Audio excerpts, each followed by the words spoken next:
a face-off between a wholesaler, a flipper, and a buy and hold investor. Okay, so we brought the best for you today to get a better feeling for what they do, how they become the best at what they've done, and what advices they have for you. Okay, so let's get started. If we can please have Dan, Beata, and Chris introduce yourself and tell us a little bit about what you do. Go ahead.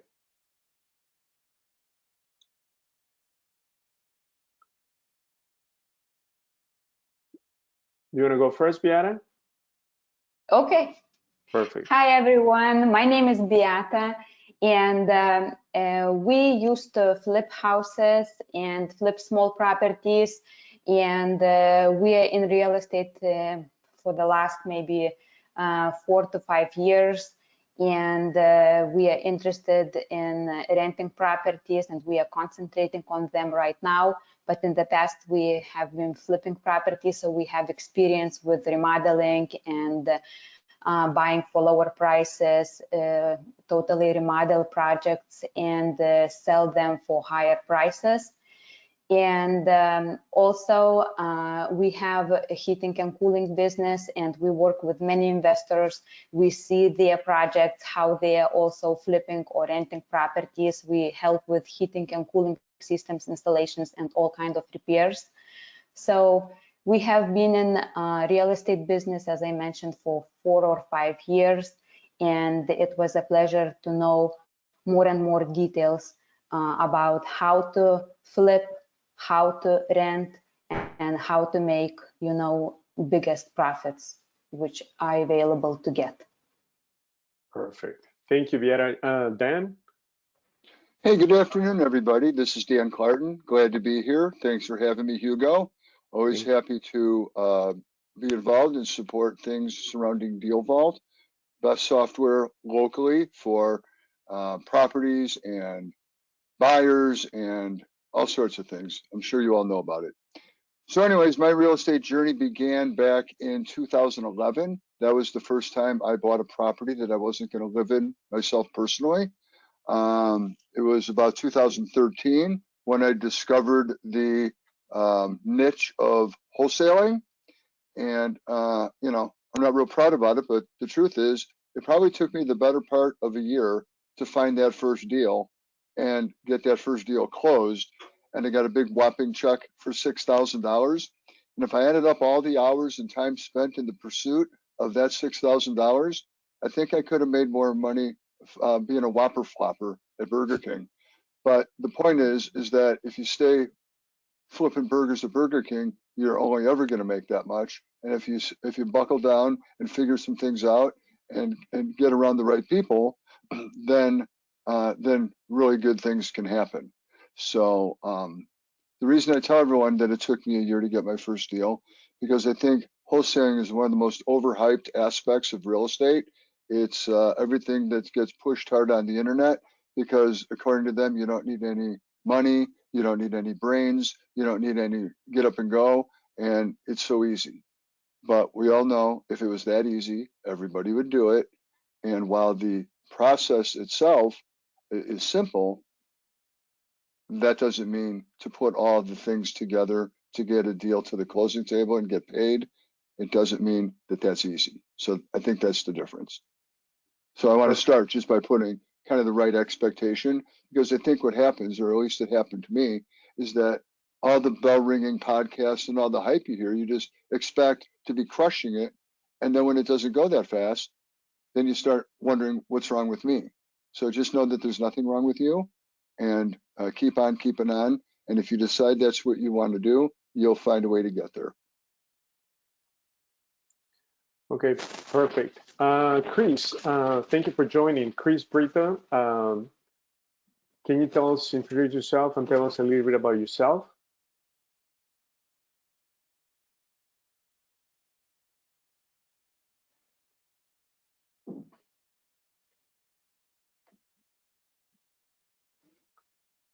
Go for it, Chris. I know you're unmuted, but we cannot hear you.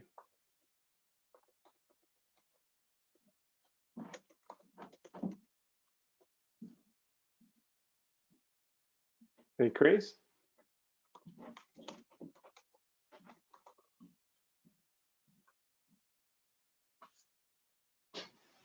Okay, so while Chris gets his audio on, let's go back to Viara and Dan. So what we want to do is um, just talk about the pros and cons. In this case, Viara, of flipping. What are the pros and cons? Why did you decide to get into flipping? What's so attractive about it? So the pros and cons, please. Yeah. So first of all, it seemed, that it is very easy to make money by flipping. And, when you are thinking, okay, you will make like maybe 10, maybe 20, maybe 30, or whatever your profit imagination is, whatever amount you're going to make, it seems like it is very easy in a short period of time. You can make it maybe in 3 months, maybe in 6 months. It depends on, project, on how big a renovation project is. And for you, it seems interesting because it seems like a huge amount in a short period of time. When in reality, it is, different things, because you have to find out. And what we found out, like we were starting to flip small projects at the beginning. And actually, in our experience, this is where we made most money, when the projects were small. So we were flipping condos, townhouses, and this is small projects because they have not so much square footage, like 1 or 2 bedrooms condominiums, and it is not such kind of a huge renovation needed for such kind of projects. Once we were comfortable with the small projects, then we thought bigger projects will bring bigger money. When in reality, bigger projects takes much more time. There are much more surprises, and much more surprises, it means it requires much more money to put in the deal. So in reality, it happened for us that bigger projects meant less money, and smaller projects more money. So in general, in flipping side, it seems that pros, it's like to make profit in a small period of time, but you have to know which project to take on and to be profitable. Absolutely. Thank you. Dan, what are the pros and cons of wholesaling? Well, one of the pros is that you can make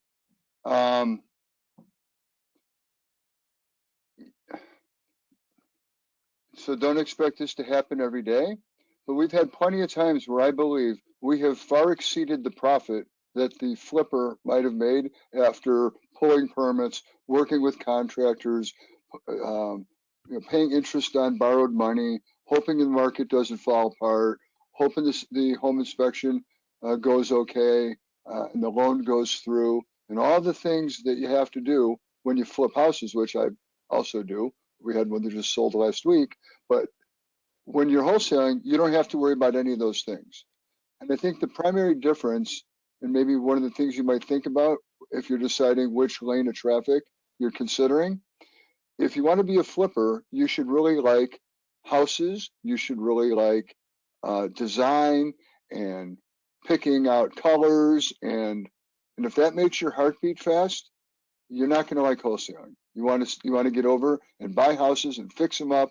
And what's really nice about doing that is you can look over your shoulder at the end of a day or the end of a project. And you go, wow, we took this house that was in disrepair and look at it now, it's beautiful. On the wholesale side, it's a little different. On the wholesale side, we don't get to enjoy any of that part of the process. We're primarily in the people business, and we're in the business of helping people. Because remember, in order to buy a house at a price that would make sense for a house flipper or someone to buy it, to hold it and rent it, is we have to buy substantially under market value. So the premise is that we're primarily a real estate pawn shop. We can meet with sellers and we can offer them cash. We can buy it as is. We can close quickly. we'll pay closing costs. We can do all those things, but in order for us to do that, we can't pay full price for the property. That said, there's a lot of people that are willing to do that, and they're willing to give up equity in exchange for speed and convenience, but it's kind of a treasure hunt finding those particular people, because the people that we buy from aren't the people that necessarily want to sell a house. Usually they're facing some sort of situation that's causing them to need to sell the house, and there's a big difference. The downside of wholesaling is, I guess you're only going to be as good at it as your weakest strength, because if you have a job in corporate America and you do your job, you're in a department and you do your job, and there's a whole bunch of people at the place where you work that perform other functions, and when all those functions come together, you have a business. If you're going to go it alone as a wholesaler, you get the best of you and you get the worst of you. So you're going to have to sharpen up your skills on knowing ARVs. You're going to have to sharpen up your skills on knowing what the cost of repairs are, because if you don't nail those two things, none of the rest matters. But if you can nail those two things, then the third thing you have to get real good at is answering the phone and talking to sellers and trying to determine who has a situation and if you might possibly be a solution for them. And more importantly, the ability to show up at somebody's house and stay there for, I've done it as quickly as 10 or 15 minutes, and it typically takes me about 2 hours to leave with ink on paper and a signed contract at a price that we need it to be for an investor to purchase. And the other downside is, while the gurus aren't, it's not total BS when they tell you that you don't need any money or credit, because you don't. I have wholesaled houses that I found on Craigslist, and that's perfectly free. And you can start chasing the Zillow for sale by owners, and that's totally free. But at the point where you want to make a business out of it and you want to scale it anyway, I think everyone on this call is sharp enough to realize that it's foolish to think that you can be in business and you can make money without spending money, right? That's just not how it works. So at some point, you'll have to be prepared to make an investment, not only into your business, but frankly, you're making an investment into yourself. And when you spend that marketing money, you're betting on yourself that you're going to take $3,000 of money that you spent in pursuit of finding deals, and you're going to turn it into $10,000 of wholesale profit.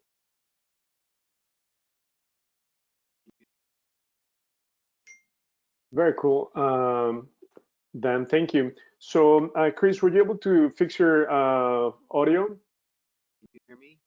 Oh, we can hear you, Chris. So, Chris Brito, if you could please introduce yourself and tell us about a little bit about you, and then the pros and cons of buy and hold, because I know that's been your goal, and you've done amazingly well. Yeah, my name is Chris Brito. I started buying and holding and flipping about almost 4 years ago, 3.5 years ago. I do have a business partner, and between the two of us, we've done probably about 20 houses or so. We recently sold about 3 just to restructure a little bit. And like Andrew says, stay away from houses with basements. So those were the 3 we sold. He's absolutely right. And can you speak up a little bit, Chris? We're getting feedback on the chat, a little bit louder, or so that people can hear you. is this better? Much better. Thank you. Yeah, so far we've, right now we have 3 projects going. One we're undecided whether or not it will be a flip or rental. 2 others are definitely going to be flips. But yeah, we started out slow. Just when we did our first house, we bought it for 90. We put 20 into it, and it was reappraised for 140. So that made excellent rental for us. We just recently sold that one. But yeah, little by little, and I'd say the last year, just like everybody else, it's kind of altered our schedule a little bit, but we still have activity going. There's still things that are on the market. We just have to look a little harder. Okay, perfect, Chris. What would you say are the main advantages of buy and hold from your experience? Because I know in your background you were a hairstylist, right? And then from 0 to 20 properties in the last 4 years, it's been amazing, right? So tell us the biggest drawbacks, because the benefits we know, right? Passive income, it's just great, right? It's just a way to build wealth in real estate through rentals. What about, are there any drawbacks that you've experienced? Yeah, I think the drawbacks would be, I think, what any landlord would experience, dealing with tenants, and sometimes things do go wrong with the house that you didn't anticipate. We had to reconstruct a sewer, so that was kind of costly on one of the houses. But overall, right now through the economy we're going through, most of our tenants are paying. They pay a little bit slow, and we have worked out an agreement with them, some of them, where we've actually brought down their rent of a couple $100 just to try to help them along, because we realize it's much better to reduce the rent by a couple $100 than to have them stop paying altogether, or to even have them move out. So it's really cost efficient just to kind of work with them and try to help them along.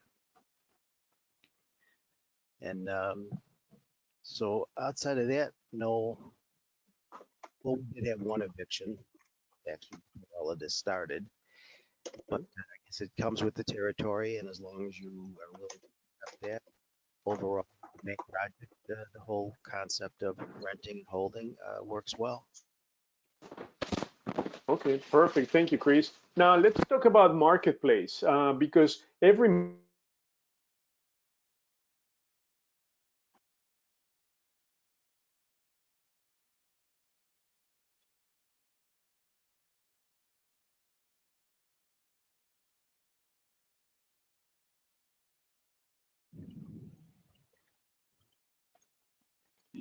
You're muted, Hugo. You're muted. Okay, so thank you, Chris. Now, let's talk about the marketplace, right? So we know that every marketplace supports different exit strategies. There are top flipping markets, top rental markets, some support both. So please now let's address the marketplace that you focus, the marketplace that has supported your success. So let's start with Beata. What areas have you focused on for successful flips? Yes, so as I mentioned, we were most successful when we were doing small flips, and our small flips used to be in South Loop of Chicago, Hyde Park of Chicago, and also a little bit up north in Chicago. So we used to find, a really good pockets where prices were going up very fast. And, we were lucky we had like ability of, to have rehabs done with a very small budget. So our profits were really good. And one of the most important things, it was like location. So like thinking about Chicago, it was like, going to the neighborhood, looking, what is the value of the property, especially like condominium, comparing with the same buildings. And you have to have knowledge, looking to Chicago and condominiums, which floor, where your property is looking. Is it, west side, east side, north is looking, because the value are also completely different, even looking to the comparables. So Also, we were flipping in some suburbs like Forest Park, Countryside, Darien. So it was, you know, our best luck to be in a good neighborhood and to concentrate on a small flips. Once we decided to go and have like a huge flip where we thought we're gonna have like really big money coming in, we bought the property 2 years ago. We did total remodel. It was property in Hinsdale. It's a high-end community. And at the end, we sold the property like probably 4 months ago. And if we see, you know, how much we made, we went in minus $22,000. Yeah. Yes. So when you think about huge flips, you know, always consider that there are so much unknown. And when you are looking to such kind of flips, which are high end, meaning that prices are more than $500,000, your buyer is gonna be completely different than you are selling properties from 100 to, let's say, $250,000, $300,000. When you have much more buyers coming in and it is up to $300,000, you know, you are in a majority of population selling your property. You are selling to 90% of the people who are able to buy your property. When you are selling property over 500,000, probably you have 5 to 7% of the population, people who are coming to take a look at your property, and they're asking very high end, you know, things to be done in your final finished project, meaning that layout can be different than they expect. Maybe they want a more view of the lake. Maybe they have a question if they could have a pool in, you know, outside the property. Maybe they imagine completely different things that starting the project, if you don't have experience with a huge project, maybe you even didn't think about that, as happened to us. You know, we started the project, we did I think we did really good and high quality job, because everyone who visited the property, they were impressed of the level of remodel that has been done. But once the buyers are looking for the properties to pay more than $500,000, they're asking so many things that doing such kind of projects, you have to be ready that it's going to be special buyer who gonna like specifically your property with such kind of requirements that gonna meet your house, gonna meet that person's requirements, that he's ready to pay such kind of money for your property. And it's gonna take much longer time for you to do such kind of full rehab, much longer time to sell. It means your holding cost gonna be much higher than to sell small projects in a fast time and make money. Perfect. Thank you, Viara. Dan, what marketplace, what markets are you focusing on for wholesaling? What's making sense right now? Well, yeah, so we cover primarily Lake McHenry and Northern Kane County. Our office is out in West Dundee, and frankly, there's deals to be had all over the city and suburbs. In our business, we typically don't focus on the city of Chicago itself, because real estate, as we all know, is about location, location, location. And it's important you really I think if you live in a small town like Dubuque, Iowa, it wouldn't take you long to understand every neighborhood, every corner of town, to know everything you would need to know to be effective. In a city of 12 million people, in the city in 6 collar counties, it's going to be very difficult to know everything you need to know about all those pockets. Particularly when you talk about the city of Chicago, the language that is used in those areas is that properties are evaluated street by street and block by block. And you'll hear people say, oh, that's a good block. Yet 2 blocks over, that's a horrible block. So there's just a lot of things you need to know. We focus out in the areas where we feel we have the best intel on what's going on in the market and what's selling and what price points can be, where we need to buy at. So we kind of focus in those communities. Perfect. Thank you. Then, Chris, what areas are you focusing on right now for your rentals and why? Right now, we're in the south suburbs, and we try to stay homes priced in the $100,000 range for us to be all in for. We did do a flip last summer where we did sell the house for $250,000, but it went rather quickly and smoothly, so people aren't afraid to go into that price range, either mid 200s. And the south suburbs generally are more affordable.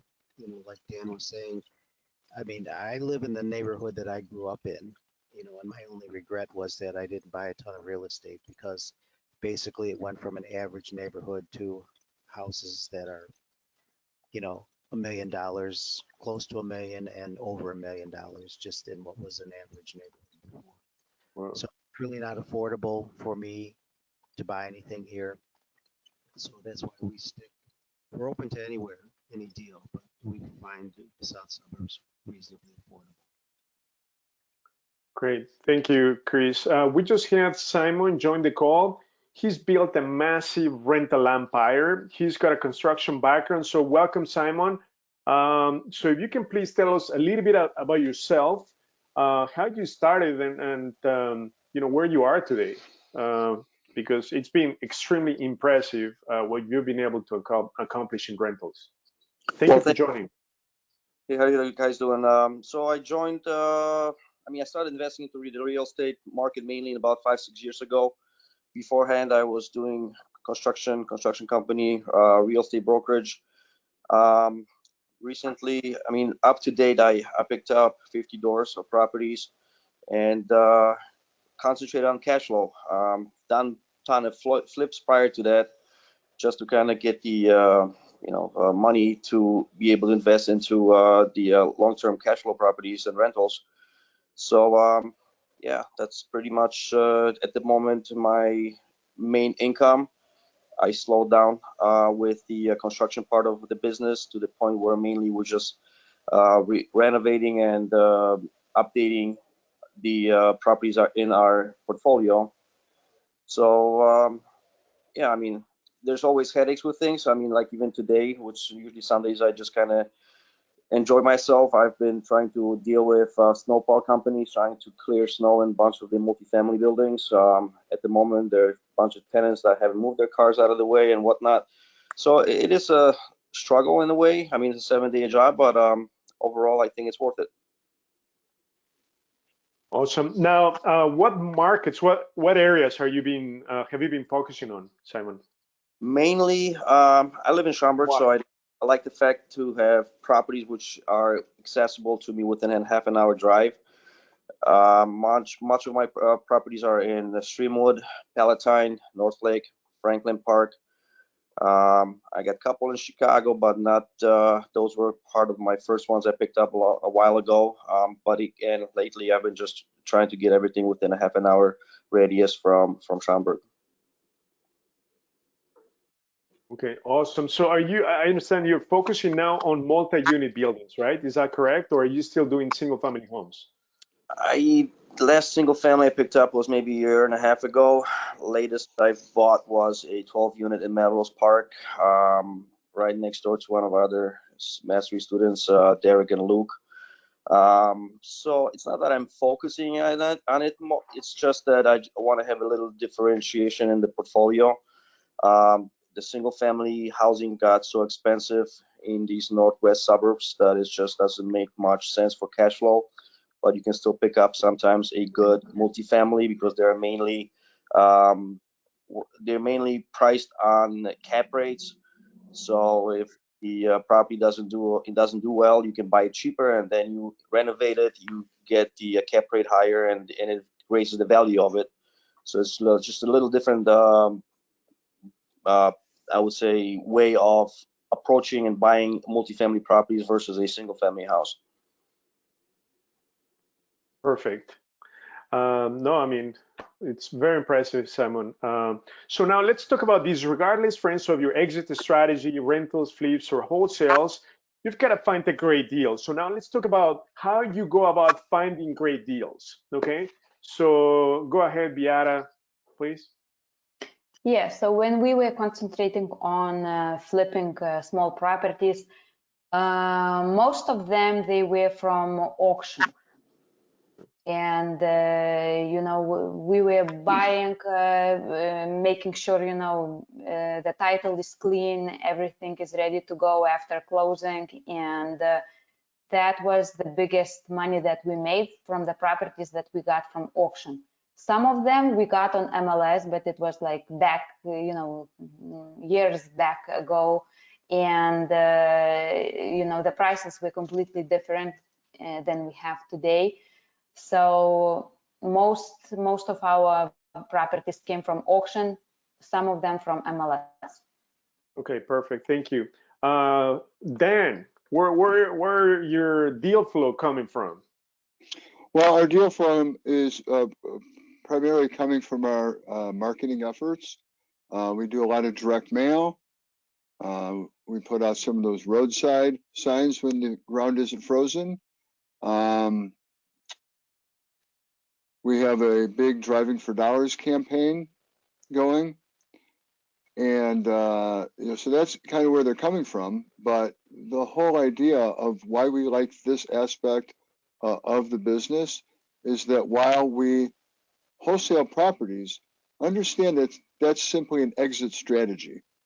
And it's one of 4 exit strategies if you're in the pursuit of off-market properties. So when you have an off-market property under contract, you can either A, wholesale it and make a quick assignment fee, or potentially a double close.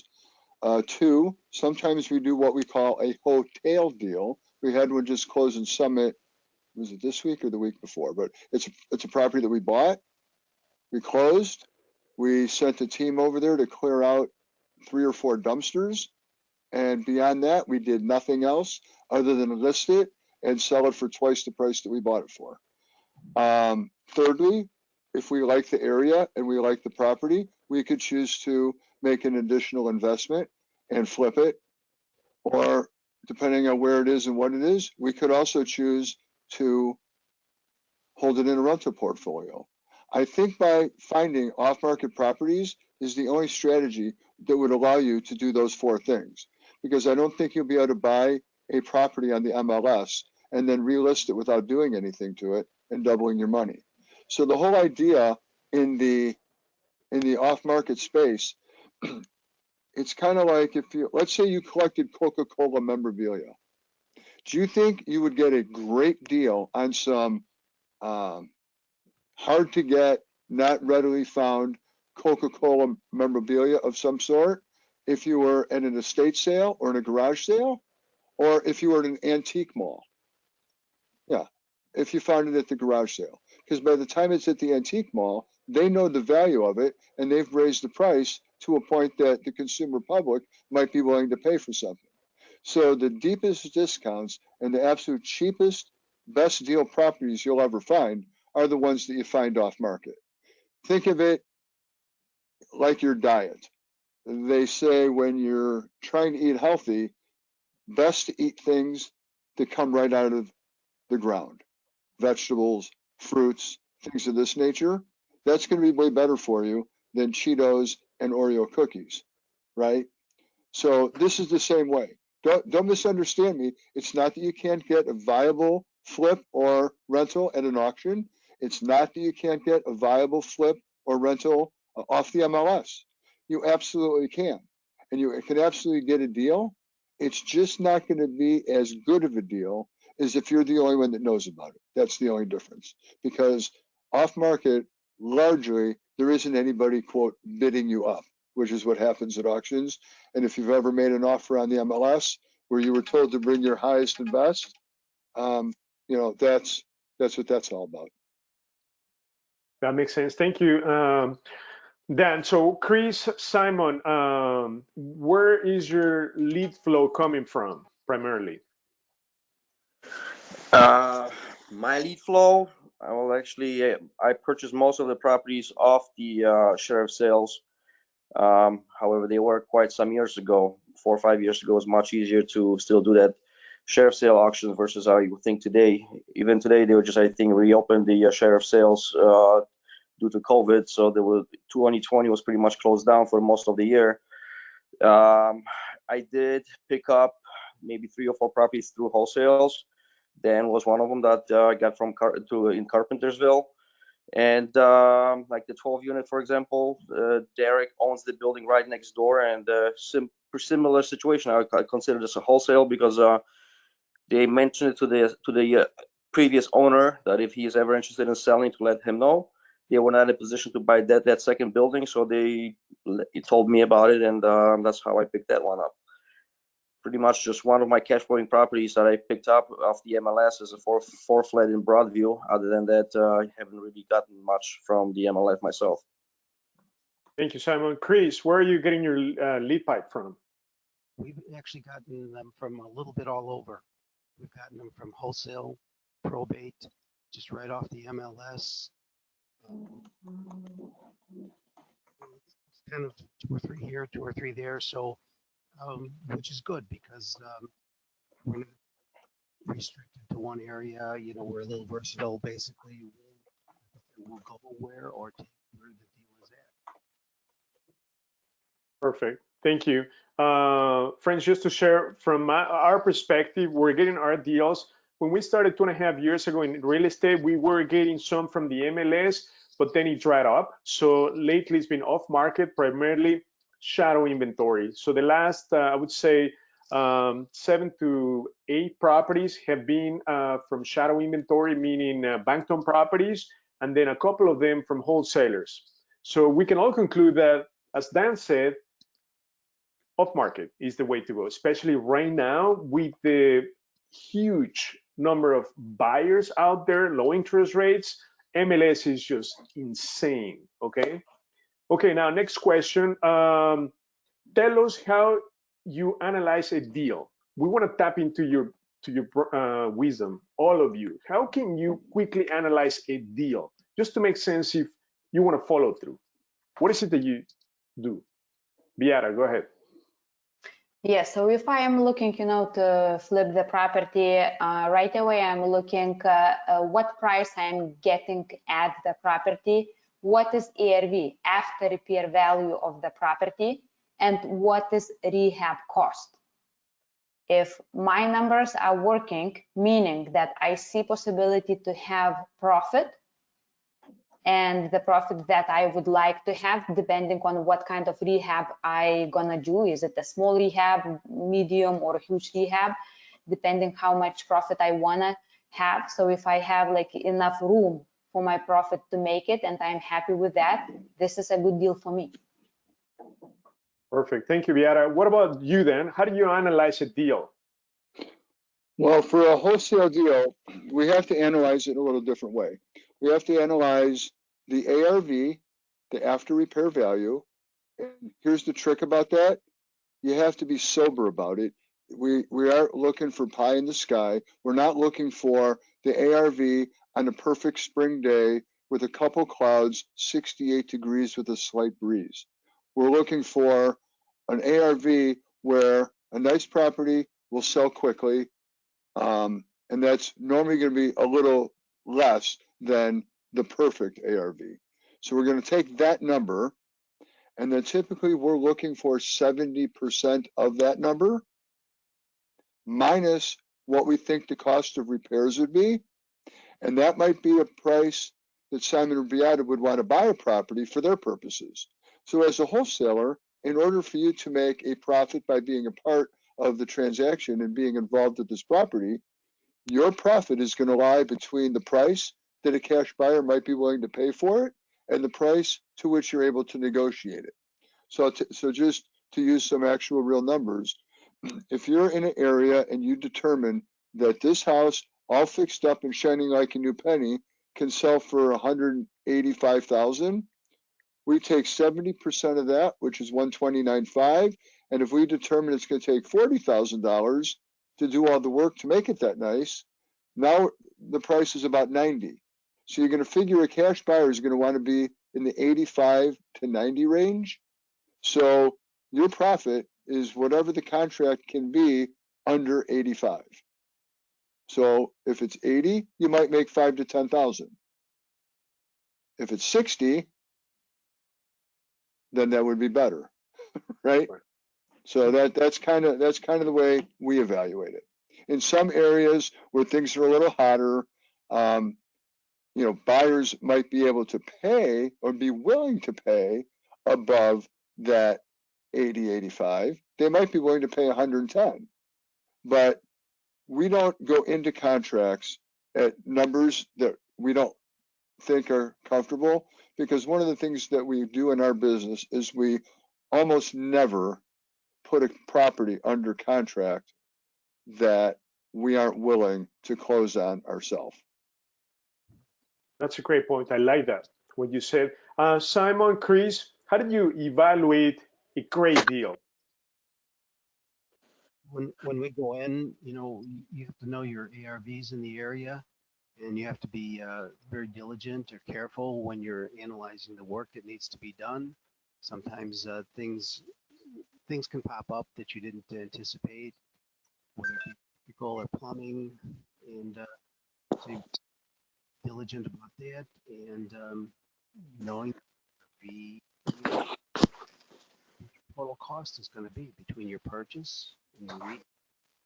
Is there high enough number for you to make a profit off it once you're done? Right. It's kind of the math. No Okay, matter, cool. depending on what type of construction or rehabbing you want to get into, whether it's light or whether it's heavier, as long as the math works and you calculate your rehab costs and your labor, materials, and everything correctly, you can go into almost any deal. Perfect, Chris. Simon, how do you evaluate a great deal? What is it that you look at? What formula do you use? I mean, first you got to figure out exactly what you want to do with the house. You would figure out a deal differently for a rental house versus a flip. Rental houses obviously have to be a little cheaper. They don't have to be as beautiful, not as big. You just want to make sure there's a certain amount of bedroom space, bathroom for the market. And then you just kind of have to look into what kind of rents you can collect on it and kind of work your way backwards. So basically, you want to buy it at the price that once you figure out also the rehab that goes into it. Once you do a cash out refi, you can recoup, I would hope, 80 to 90% of the money you had invested, and have a mortgage in place that after all expenses paid will cash flow you at least $300, $400 a month. That's how I kind of work the numbers for rental properties. Flips is a little different, because on flips, you just got to find the margins, figure out what the ARV would be, what you can sell it for. So whatever that amount is, minus the rehab cost, minus the purchase, and then whatever profit margin you want to be making. If the profit margin is something that interests you, you go for it. If there's not much of it, then it's not a deal. Perfect. So I'll share how we analyze deals. Very simple. We want to see $100,000 spread, $80,000 to $100,000, and we buy properties less than $200,000. So if we buy it for 100, the ARV should be somewhere in the 200. The rehab should be less than 50,000. Okay, that's the formula that we use. Now, as Simon said, it's a different formula for flip and buy and hold. When you get that $100,000 spread, you're going to be able to do a successful flip in a rental. As Dan said, there's a formula, right? The ARV times 70% minus the rehab. That's sort of like for the flip formula. However, even if we're doing a rental, we use the flip formula, because if we change our minds and we want to sell it, guess what? We're going to be able to do either flip or a buy and hold. So that's the number that we use. We want to see $80,000 to $100,000 spread on a property that is less than $200,000 purchase price, and the rehab less than $50,000. That's how we do it. Okay, so now next, what tell us about roadblocks that you've encountered. Especially, let's focus on funding for most of you that are doing buy and hold and flips. Dan, I know that does not apply for you, but maybe you want to talk about transactional funding if you've used that in the past, or maybe just touch a little bit on double closing, right? When you have bigger spreads. So let's talk about your funding roadblocks on starting with Beata. Yeah, so when we were flipping houses, we usually used traditional lender, taking residential financing and buying the properties and rehabbing. Most of our properties were from our own money, and then selling the properties, taking the profit. And some of them we were able to buy even cash to fund ourselves for the flip properties, to do rehab, and finally successfully sell them. And when we started to right now concentrate on rental properties, we used private money lenders, and that helped a lot. Because if you have a good relationship with the private money lenders and you know what you are doing, you don't have a limits.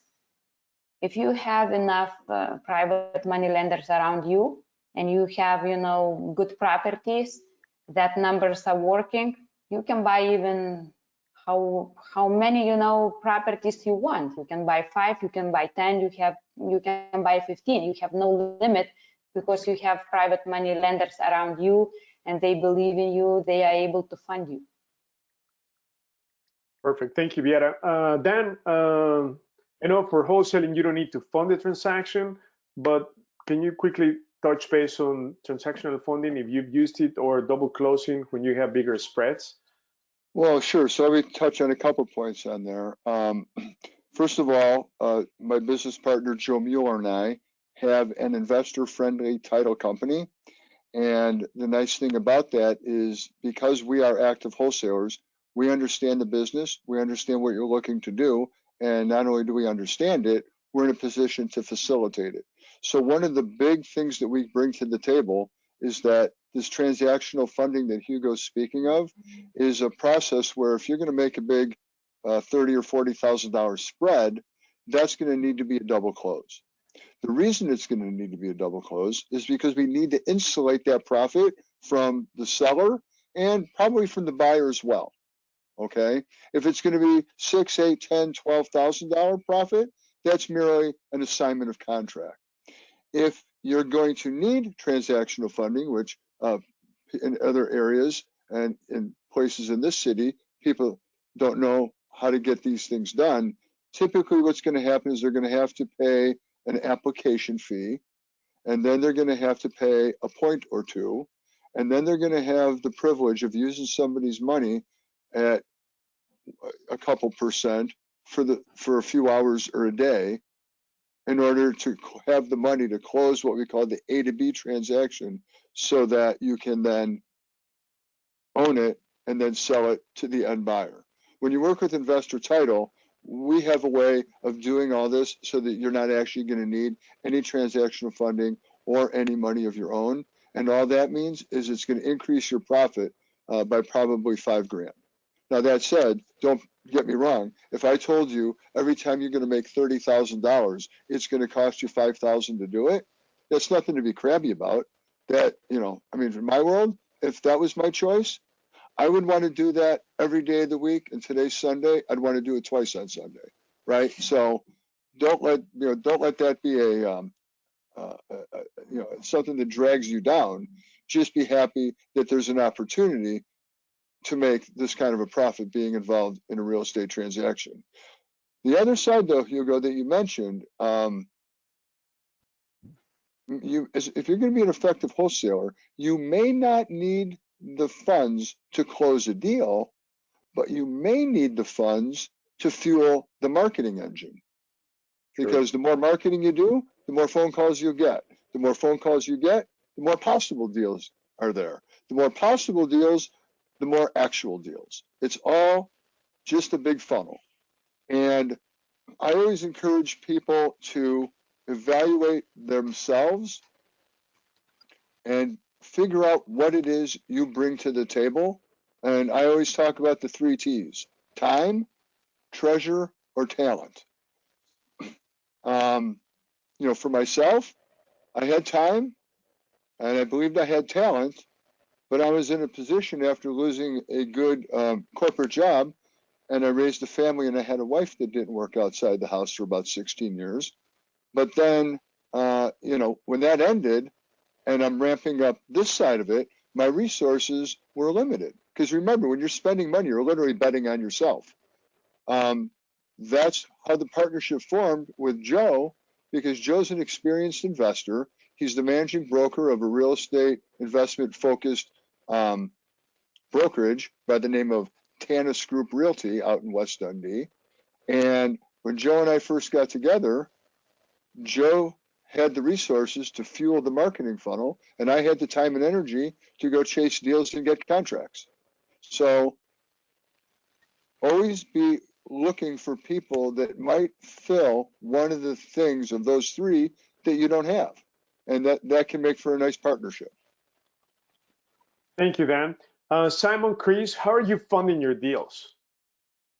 We started going with conventional residential loans, which worked very well, and we used the same broker, so we had a bit of a rapport with them, so things went very smoothly. And then as we accumulated more houses, they didn't go so smoothly. They were not too enthusiastic about giving out quite those many loans for residential. So we did have to switch over to commercial loans, which was going well. But we also were able to tap into private money lending, and that's really very nice and convenient, because literally we've been able to receive money in a matter of hours with people that we have established the personal rapport with. So when you find a deal that you really want to be able to commit to in a very short period of time, to be able to tap into someone that's doing private money lending is a very valuable tool. Awesome. Thank you, Chris. Simon, how are you funding over 50 doors? Well, that's different for each door. Most of the deals that I purchased on the share of sales, they had to be cash transactions. So I had to pay cash for them, rehab cash also. And then once it was rented, you do a cash out refi. So then I just recirculated money back and buy another property and so forth. The bigger deals, like a 12-unit building, for example, that's something that I had a standard contract on. It gave me 60 days to provide financing. So that was just a regular bank that takes those type of multifamily properties. At this point, I'm not really looking, unless it's a phenomenal deal. I'm not really in business. My number was always to kind of get to 50 doors and stay happy with that. So at this moment right now, I'm actually doing a lot of private loans for other individuals that are interested. So I became a lender. We just closed on one deal in Berwyn last week. I have another one that the guy needs money for somewhere in Markham. So this is something new for me at the moment, and became the other part of it where I'm actually in a position where I can lend money to other individuals. That's amazing. In our case, we've been using Harmony lenders and private money lenders. In fact, we have 2 outstanding private money loans at this point. So now let's talk about private money lending. We have Simon and then Dr. Saeed. Thank you for joining. It's a great friend, great supporter of DealVault, amazing individual investor. So thank you for joining, Dr. Saeed. Can you please tell us more about your experience with private money lender to other investors? Yes, thank you so much, Hugo, and it's a delight, a pleasure to be able to see such a wide variety of audience, and particularly Beata and Dan, that we have had much more closer relationship with.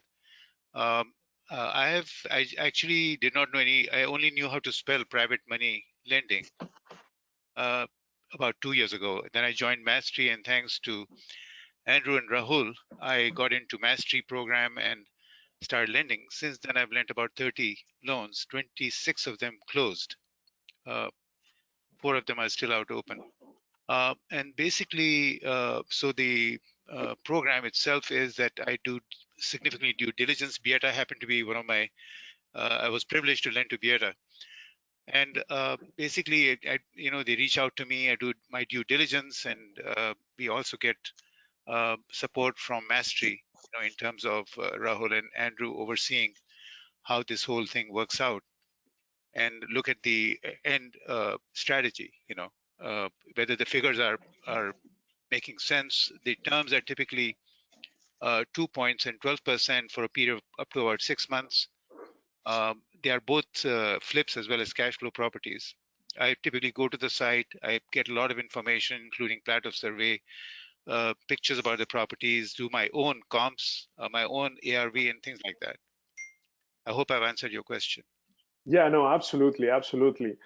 Simon, what are your requirements? Pretty much similar to what I kind of stick to the same program as the program in Andrew Holmes is kind of suggesting. Requirements, obviously, the property has to have equity in it, especially with private loans. You have to make sure that if you're lending a private loan, that there's money in it, considering that you're giving 100% of it in many cases. Similar with when you have to fund the remodel of it. So you just want to make sure that when it's done, the ARV is going to have at least 30% of equity in the deal.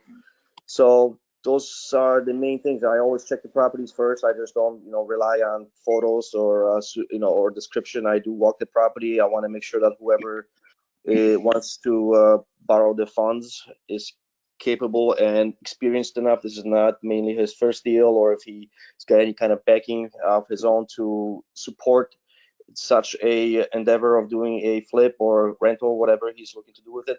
So you just got to kind of have a good feeling about the individual you're working with, and that's pretty much it. I mean, most of the loans I actually lended to the same investors because I've kind of they have a good track record with me, and I feel comfortable working with them. But doesn't mean that I don't work with other new individuals. It's just that mainly 3 or 4 guys that I've been doing deals with are always coming back for new funding, and that's how I kind of do things. Thank you, Simon. My experience is that right now there's more money out there than deals to fund. Is that right for you, Simon, Dr. Said, in your experience? Yes, I would agree. I would agree with that. Yeah, it's been amazing. I've been approached by so many private lenders. Hey, we're sitting on this much cash. We don't know what to do with it. The problem is deals, right? Dan, you raise your hand. Go ahead. Yeah, I was just going to say that, for all you new people, you hear about all this stuff, and I know when I was new, I'm like, how am I possibly going to round up money to do a flip or do these things? But when you stay with it long enough, now my partner and I, we get phone calls from lenders asking us, hey, what do you got going? Do you need any money? Right? So that's how it starts, and then you end up somewhere else. The other thing I wanted to point out for you aspiring wholesalers is when we sell a wholesale deal, we sell them to, quote, cash buyers, but you realize those cash buyers are broken into 3 categories. There's the cash buyers that are writing checks out of their own checking account. That's our best buyer.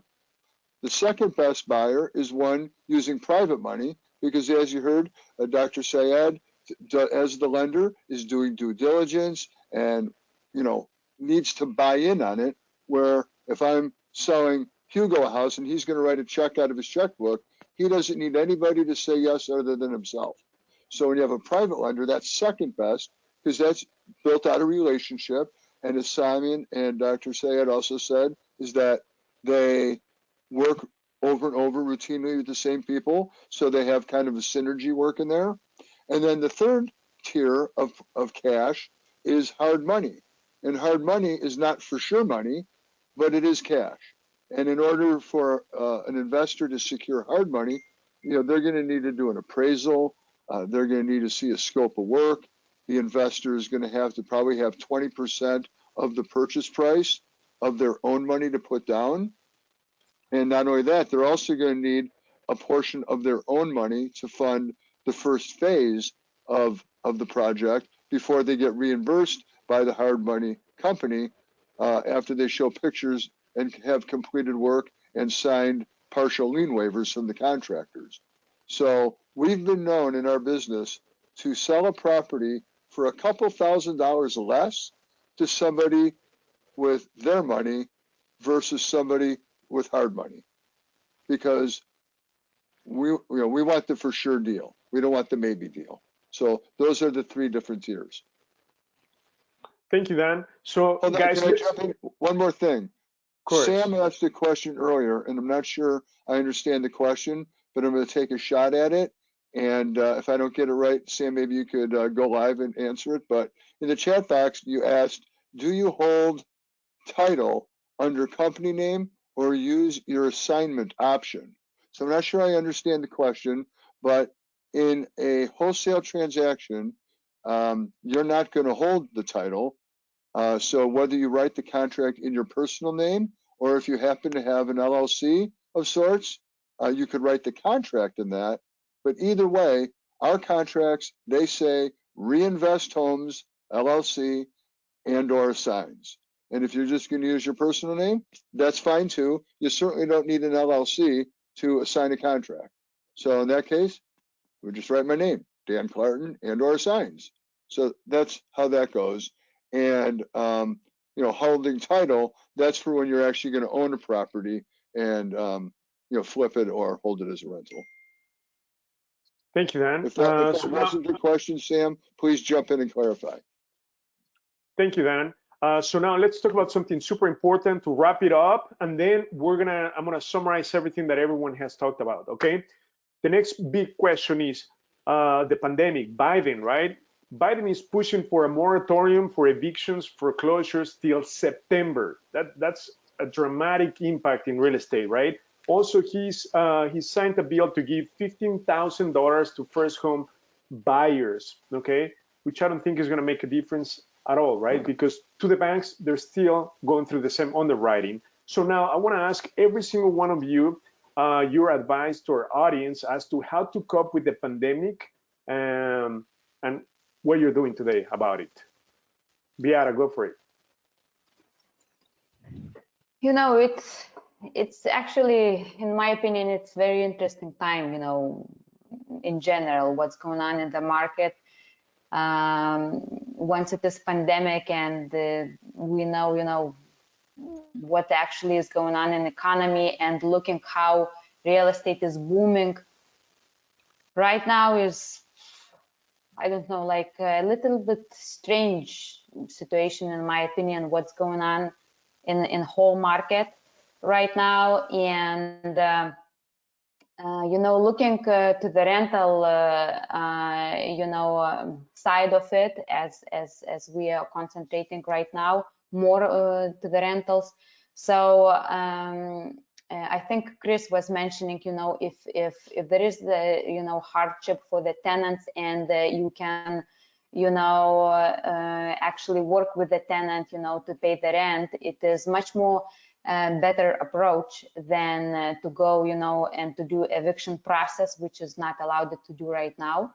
And for you, at least, to keep the property, to make payments, to get the cash flow coming, it is much more better to deal with the situation and to be able to speak and help tenants in such kind of situations that we have right now. And looking for the flipping, side of the right now situation on the market, whoever finds deals and are able to flip the property and make money, it's a phenomenal time right now, because as I heard from everyone who was trying to flip, multiple offers are coming each time when a totally rehabbed property shows up on the market.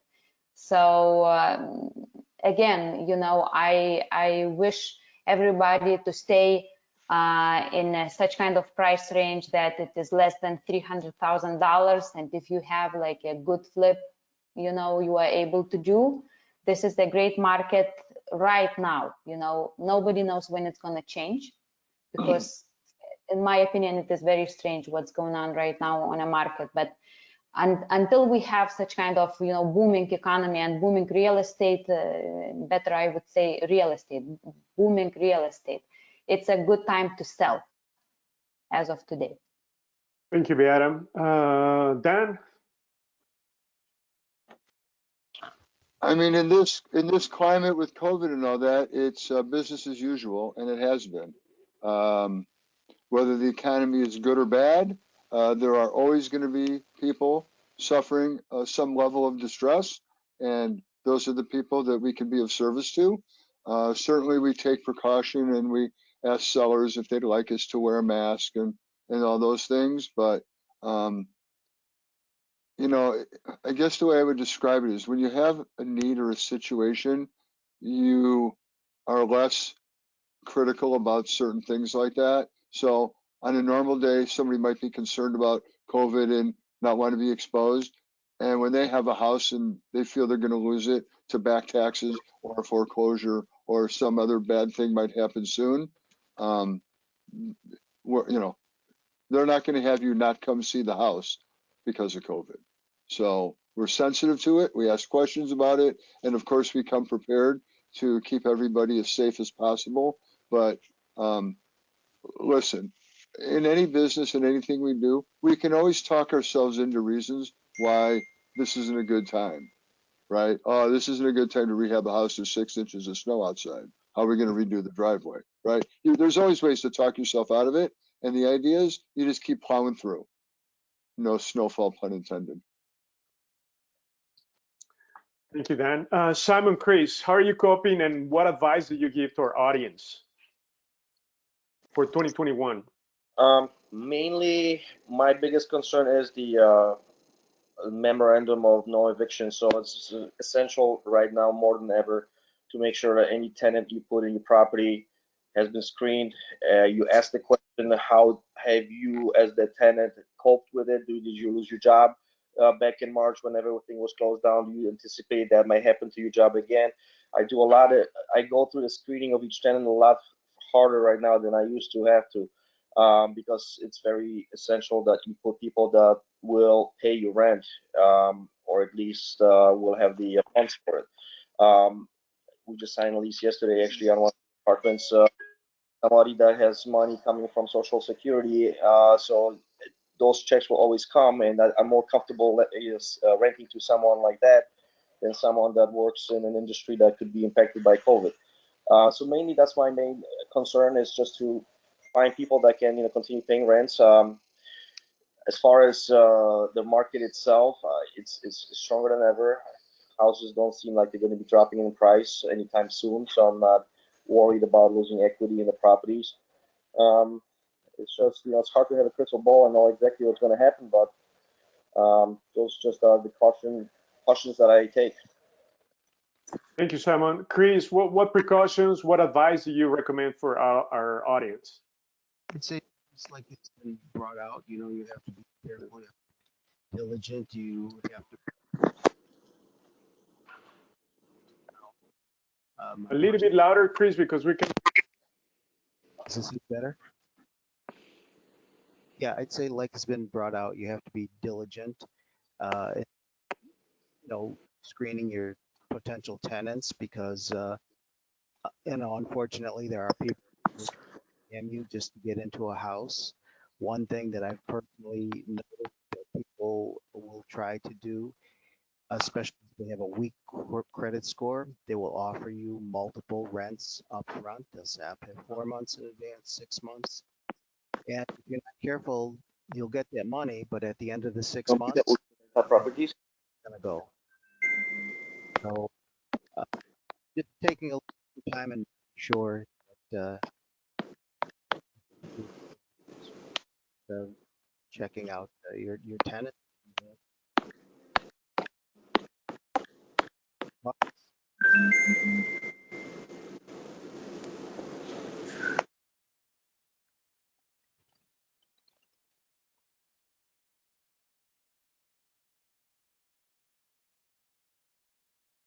Can't hear you, Hugo. Can you hear me? Can you hear me okay? Yes. Okay, perfect. So our take on it is that how we've been adjusting. So we have 30 rentals, and we have one non-performing tenant. They owe us a couple of $1,000, so we're working with the tenant. If the owed amount grows, our next approach is to say, cash for keys. Say, you know what, due to the pandemic, obviously we don't want to be hurt really bad with this particular door, so we might offer 2,000-3,000 for them just to move out, right? To not increase the amount of owed money, because we cannot rely on evictions.